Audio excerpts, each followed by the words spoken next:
रक्षा सूत्र के रूप में बहन अपने भाई के हाथों में एक रक्षा सूत्र बांधकर भाई से एक प्रतिज्ञा लेती है। ब्राह्मण, साधु, संत और बहन बेटी, ये तीन काल का हरण करती है, इसलिए इन तीनों की महत्वता है। जब ये राखी जो बनती है ना, ये रक्षा सूत्र जो तुमने बांधा है, जो मोली जो बांधते हैं, कलेवा जो बांधते हैं, ये रक्षा। आप नारियल का गोला दो 50 बार दो, 10-10, 20-20 गोले दे दो, 50-50 गोले दे दो, मना नहीं है, हैं 2-4-8 झोला भर के दे दो, हम वो भी मना नहीं करे, एक बोरा भर के दे दो, उसका मना नहीं। पर श्रीफल की मूलता है, यहाँ नारियल का जो श्रीफल है उसकी मूलता। और कितनी सुंदर बात है, नारियल जो बहन भाई को देती है, श्रीफल हाथ भरा हुआ रखती है, भाई को बहन जब श्रीफल देती है तो भाई वही श्रीफल अपनी बहन को कुछ दक्षिणा अर्थात कुछ रुपया रखकर, कुछ भेंट रखकर, कुछ स्वरूप रखकर, जब बहन इतनी दूर से आई वही श्रीफल भाई फिर बहन को दे देता है, ये ले तू दे, तू रख ले। पर बहन उस श्रीफल को लेकर नहीं जाती, बहन क्या कहती है, नहीं नहीं तुझे रखना पड़ेगा, तू रख। तो दो चीज में से जब श्रीफल भाई भेंट रखकर देता है अपनी बहन को, तो बहन श्रीफल वहीं भाई के घर छोड़ देती है, भेंट का कुछ भाग लेकर चल देती है। ये बहन का प्रभाव। रक्षा सूत्र को लोगों ने बिगाड़ दिया आज के जमाने में, तो रक्षाबंधन का भी महत्व लोग नहीं जानते कि कैसे रक्षा सूत्र बनना चाहिए, कैसे रक्षाबंधन होना चाहिए, उसका भी विशेष महत्व होता है भाई, उसकी भी मूलता होती। और एक बात कहूंगा आज रक्षाबंधन पर, आपको अच्छी लगे तो आप स्वीकार करना, ना लगे तो आप छोड़ देना। वैसे भी सीहोर वाला महाराज ताड़ी तड़ी बोले ही बोले, उसमें क्या दिक्कत, तो बोलने में तो कोई पीछे हटूंगा नहीं। एक निवेदन आप सबसे करूंगा, आपको अच्छा लगे अपने जीवन में उतारिएगा, ना लगे कोई बात नहीं, छोड़ दीजिएगा, पर उतारना जरूर। बहन से प्रॉपर्टी के चक्कर में कितना भी झगड़ा चल रहा हो, बहन का भाई से एक मकान के चक्कर में कितना भी झगड़ा चल रहा हो, संपदा के चक्कर में कितना भी झगड़ा चल रहा हो, तो भी निवेदन करूंगा, बहन और भाई तुम खूब लड़ो प्रॉपर्टी और जमीन के लिए, पर रक्षाबंधन के दिन कम से कम एक दूसरे के नहीं भी जाओ तो फोन लगाकर जीजी और बहन भाई से, भाई बहन से एक बार तो बात कर लो, क्योंकि धन अपनी जगह रह जाएगा साहब, वहां धन नहीं जाने वाला, आपका व्यवहार जाने वाला, आपका प्रेम जाने वाला। माना उसने कुछ भी करा हो, अदालत में केस लगा दिया हो, 25 केस चल रहे हो अदालत में, 50 बार तुम्हें पेशी पर जाना पड़ रहा हो, 50 बार झगड़े हो गए, 50 बार तलवार लेकर खड़े हो गए, डंडे लेकर खड़े हो गए, एक दूसरे को मारने को तैयार हो गए, पर निवेदन है, एक माता के गर्भ से तुम जन्मे हो, कम से कम उस माता के दूध का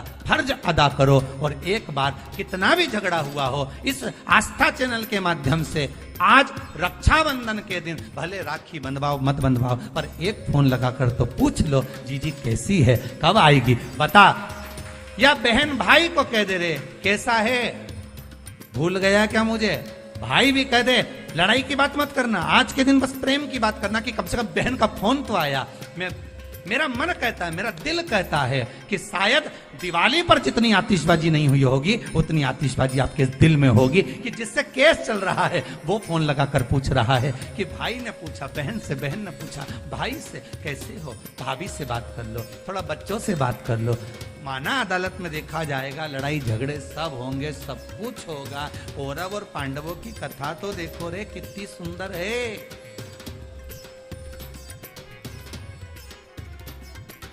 कितनी सुंदर है।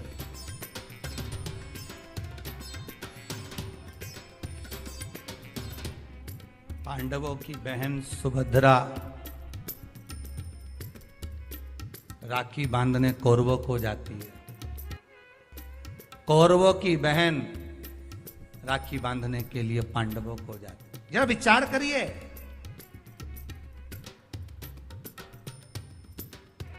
क्या युद्ध के मैदान में लड़े नहीं, क्या युद्ध के मैदान में मरे नहीं, युद्ध अपनी जगह पर है, लड़ाई।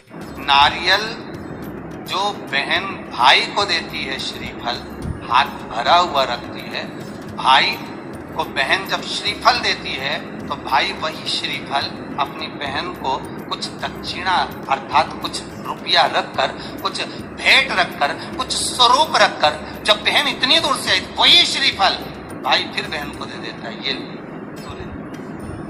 कम से कम एक दूसरे के यहाँ नहीं भी जाओ तो फोन लगाकर जीजी और बहन भाई से, भाई बहन से एक बार तो बात कर लो, क्योंकि धन अपनी जगह रह जाएगा साहब, वहां धन नहीं जाने वाला, आपका व्यवहार जाने वाला। आपका आज रक्षाबंधन के दिन भले राखी बंधवाओ मत बंधवाओ, पर एक फोन लगाकर तो पूछ लो जीजी कैसी है, कब आएगी बता, या बहन भाई को कह दे रहे कैसा है, भूल गया क्या मुझे। ब्राह्मण, साधु, संत और बहन बेटी, ये तीन काल का हरण करती है, इसलिए इन तीनों की महत्वता। रक्षा सूत्र के रूप में बहन अपने भाई के हाथों में एक रक्षा सूत्र बांधकर भाई से एक प्रतिज्ञा लेती है कि आप इस भूमि पर जब तक मेरे प्राण हैं तब तक मेरी रक्षा करोगे।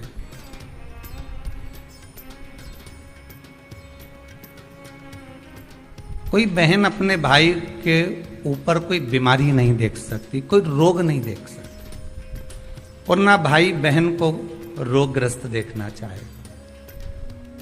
रक्षाबंधन के पहले अपनी अपनी ननंद के पास जरूर लगाओ और फोन लगाकर बोलो जीजी कब आएगी तू, सुन साड़ी माड़ी लेकर मत आना, या अलमारी भरी पड़ी है मेरी साड़ियां पहन लेना। क्यों, किस लिए, कारण क्या है, क्यों। माता लक्ष्मी जी ने जाकर राजा बलि की धर्म पत्नी के वस्त्र को क्यों लिया था। लक्ष्मी जी के भाई हैं राजा बलि, क्यों लिया, ऐसा वस्त्र में क्या था, क्यों कहा जाता है जीजी मेरी साड़ी पहन लो, क्यों भाभी कहती है ननद से लो मेरी साड़ी पहन लो, लो मेरी साड़ी पहन लो, क्यों कहती है। तीन काल को हरने वाले होते हैं।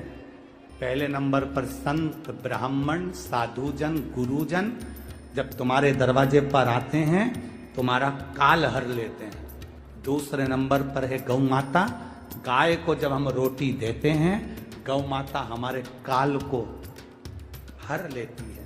तीसरे नंबर पर है बहन बेटी, जब हमारे यहाँ आती है और हम कह देते हैं जीजी ये मेरी साड़ी है पहन लो, घर से साड़ी लेकर मत आना, जब हम उसको साड़ी पहनने को दे देते हैं तो एक ननंद बहन बेटी ऐसी होती है जो अपने भाई के घर के काल को भी हर लेती है, वो बहन बेटी होती है।